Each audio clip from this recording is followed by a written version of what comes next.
Hi friends, നന്ദിനീസ് കിച്ചണിലേക്ക് എല്ലാവർക്കും സ്വാഗതം.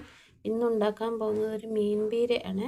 അതിന് അരമുറി തേങ്ങ തിരുമിയത്, കറിവേപ്പില, പച്ചമുളക്, ചെറിയുള്ളി, ഇഞ്ചി, വെളുത്തുള്ളി ഇത്രയാണ് എടുത്തേക്കുന്നത്. കാരൽ മീനാണ് എടുത്തിരിക്കുന്നത്. ഒരു 4 കഷ്ണം കുടംപുളി വെള്ളത്തിൽ കുതിർത്ത് വെച്ചിട്ടുണ്ട്. പിന്നെ ചെറിയുള്ളി, ഇഞ്ചി, വെളുത്തുള്ളി, പച്ചമുളക് എല്ലാം കൂടെ ഒന്ന് ചതച്ച് ചട്ടിയിലേക്ക് ഇട്ടിട്ടുണ്ട്.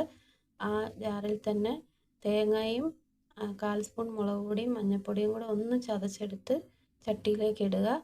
അതിനുശേഷം കറിവേപ്പിലയും കുതിർത്ത് വെച്ച പുളിയും ആവശ്യത്തിനുള്ള ഉപ്പും ഒരു ചെറിയ സവോള, അര സവോള അരിഞ്ഞതും പച്ചമുളക് അരിഞ്ഞതും ഇച്ചിരി വെളിച്ചെണ്ണയും കൂടെ ഒഴിച്ച് ഒന്ന് തിരുമ്മി യോജിപ്പിച്ചതിലേക്ക് മീനും കൂടി ഇട്ട് കൊടുത്ത് ഒന്ന് യോജിപ്പിച്ചെടുക്കുക. കൈ കൊണ്ട് തിരുമ്മി അതിലേക്ക് വേവാൻ ആവശ്യമായ വെള്ളം ഒഴിച്ചു കൊടുത്ത് ഒരു 10 മിനിറ്റ് വെച്ച് മീഡിയം ഫ്ലെയിമിൽ വെച്ച് വേവിച്ചെടുക്കുക.